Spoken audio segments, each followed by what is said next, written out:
দেখেন এই পরিবেশটা কত ময়লা না, অনেক ময়লা।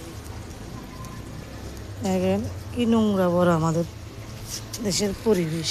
এর থেকে বড় ময়লা আমাদের বাংলাদেশের রাজনীতি। রাজধানী ময়দানে এত ময়লা, এত কাঁচরা, কখন পরিষ্কার হবে সেটা আল্লাহ ভালো জানে। তার চেয়ে বড় কথা হচ্ছে গিয়ে একটা শিশু দর্শন হয়ে যায়, প্রধানমন্ত্রী জানে না।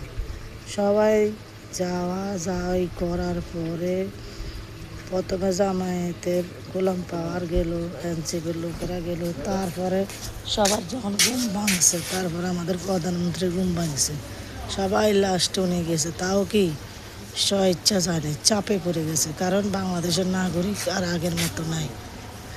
দিব গণদোলাই ক্ষমতার ভয়ে, ক্ষমতা হারাইবার ভয়ে তুই কি করছে, যে সান্ত্বনা দিছে।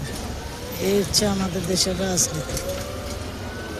যে এই ময়লাগুলো ঝাড়ু দিলে যাবে গা অবশ্যই, এই ময়লাগুলা ঝাড়ু টাড়ু দিলে সুন্দর পরিষ্কার হয়ে যাবে। বাংলাদেশের রাজনীতি কি সত্যি পরিষ্কার হবে, সে প্রশ্নটা আপদ জনতা বাংলাদেশের মানুষের উপর ছেড়ে দিলাম।